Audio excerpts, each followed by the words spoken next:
Obviously, preparing here for, as we talked about, they just keep coming at you. So, really good Wisconsin team.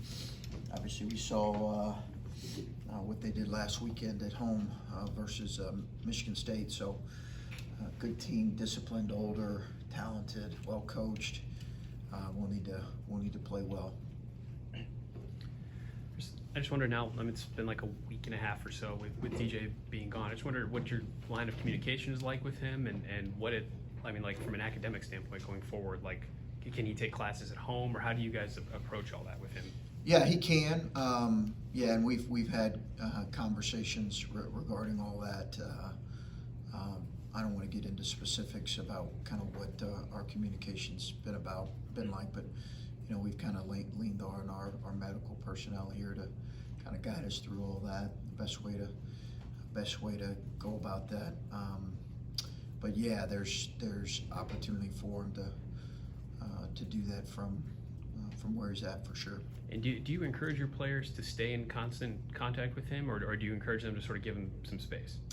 Yeah, I think you know, I think it's good. It's good for him to kind of have some time. You know, I think there's probably a fine line and a balance there. And again, that's stuff that we've asked our medical people, given the fact that you know we treat it like an injury. All right, so it's but it's uncharted territory in terms of a specific situation where a young man is away from your team. So we've really relied on our medical staff for that. The kind of low-scoring, physical nature of the game at Michigan this past game, is that the same kind of game you expect against Wisconsin this weekend? Well, their games are typically in the 50s, low 50s. The one here was in the 50s. You know, I think that's typically how they force you to play. You know, offensively, they're really good at home, really good, and their numbers all back that up. Their shooting numbers are off the charts, different. They don't play that much different. They really like a lot of teams, but particularly this year for them, they really shoot it at a high level at home. That style of basketball, obviously a trademark of the Big Ten, is that a style you enjoy coaching and watching? What style in particular? Like physical, low-scoring, kind of defensive. You know, I've not really thought one way or the other about it. I think it's, you know, I enjoy games that are in the 80s and 90s, and enjoy games that are in the 60s as long as you know we play well and we're on the better side of it. So I don't really, you know, I don't really put a whole lot of thought into it really. I think the other night you had a lot of bigger bodies on the floor. Both teams played relatively big. And then I think probably in a lot of ways it was considered a rivalry game, and in the minds of a lot of people, they said, you know, let's kind of let players, you know, play and determine the outcome. But each game is different. I'm curious, how much at this point in the season are you aware of the Big Ten standings in terms of how tight things are and where you guys, you know, I think you jumped up to 8, tied for 8th, I think so, jump back down with a few days in between. How much do you guys pay attention to that, and how much do you communicate that to the players, or is that not something you even worry about already? No, we really don't. I'm aware of it just because you see it a lot of places. So if you're scouting another team, you see them put it up there. So you're semi-aware of it, but I'm not as aware of like the date. Like I didn't even know there was shuffling going on in the days since, and really don't pay any attention unless I hear about it. You know, because I think I heard it on the radio one time driving in, and I thought, man, they probably should put on there the fact that it's the best league in the country, and that there's, you know, 12 teams that are in the top 50 of the net right now. You know, that might be a little bit of helpful information to put on there. This is not, you know, no offense to another league, but this is not a league that is in that case. It's historically good, based on the numbers. This is not opinions. This is based on the numbers. based on the numbers, this is the best and deepest league in the country. Does it mean that the teams will have the best NCAA tournament? Who knows? But based on the numbers on the preseason and now the conference, it's the best and deepest league in the country. Having, Sorry, just different. We were talking to Dwayne about playing the point more, and he said he did it in high school, and he also said that you have a way you want him to handle that. I'm curious, when you're having conversations with him about that position, how does he naturally want to do it that maybe differ just in the way you guys want him to control the game that he's involved? No, I don't think so. I mean, I don't want him to play a whole lot differently than what his instincts are. We've not really tried to parse that a whole lot. We want him to kind of be who he is. Having said that, I think he does have to be aware. He's not going to be a point guard that's kind of setting things up, and he's not going to suddenly turn into a pass first. That wouldn't fit him. He's going to kind of be who he is and adjust, just like we'd want him if he was playing off the ball a little more. when you're playing in a league like this, every team but Illinois has a conference losing streak this year. What does it take to dig out of a losing streak? And I know it's different for every team. I'm sure it's matchup dependent, but I mean, there's only so much I think you can probably coach, and some of it's just you're playing in a real tough league. It takes some mental willpower to get out of a losing streak in a league like this. Yeah, I mean, you look at obviously the preseason, I think #1 team in the country with preseason National Player of the Year has went through a tough stretch. It's just it's a Hall of Fame coach. Put him up there with one of the very best that's ever done it. It's just the reality. Really good team, really good players, terrific coach.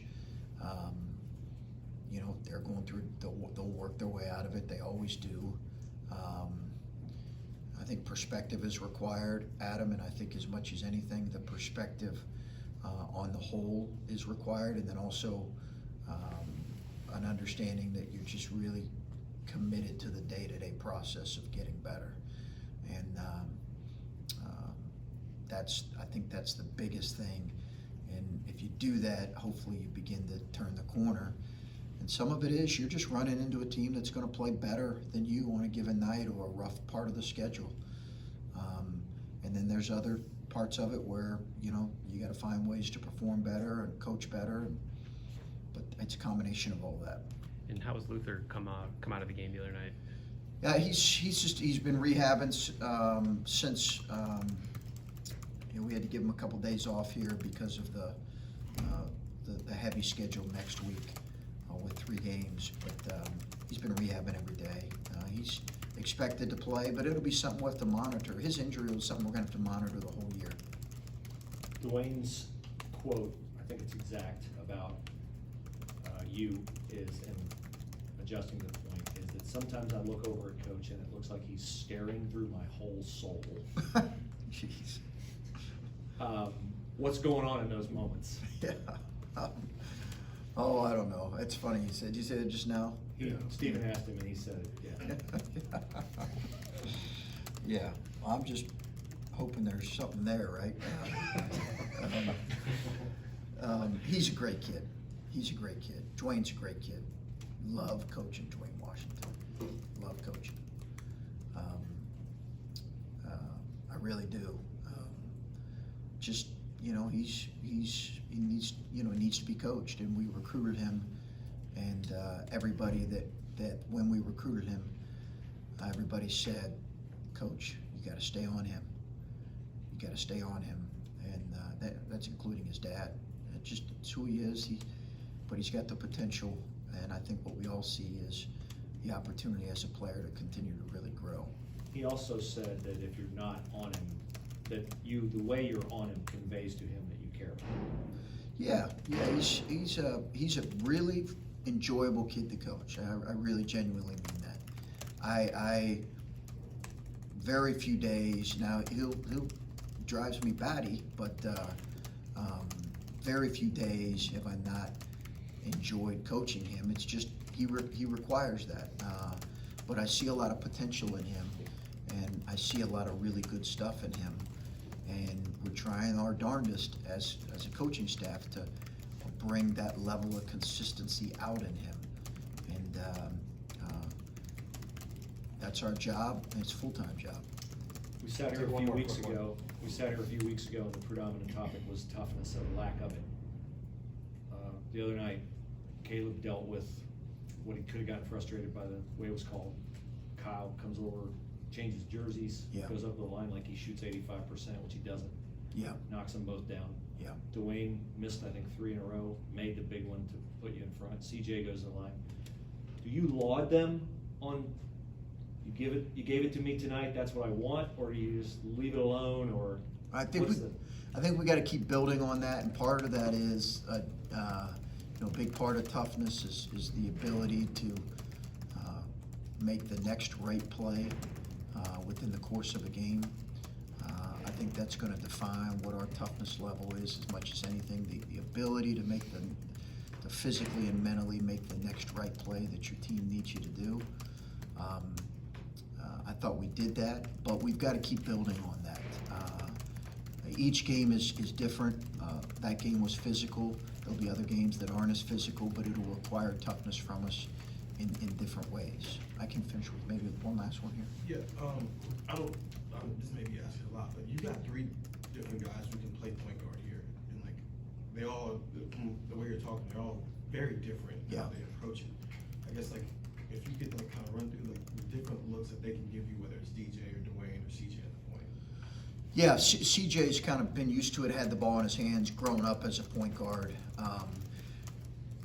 And maybe more traditional in terms of he's looking for other people, although also shown the ability to score. But he's at his best when he's kind of steering the ship offensively and defensively. DJ is still kind of growing into understanding what that position looks like here, but had done, as we talked about here before he left, had some really moments of great growth and improvement.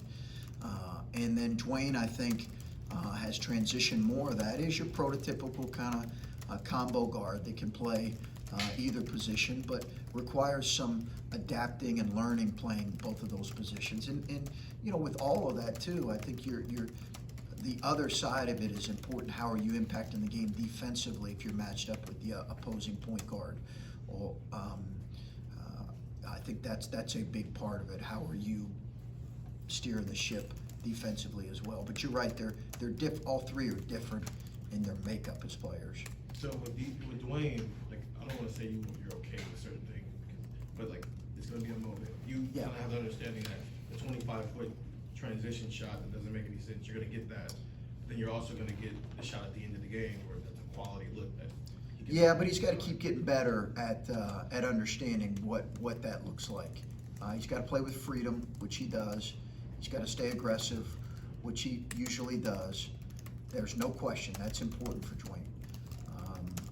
But efficiency matters. Efficiency is a sign of a good player, growing player. It just is.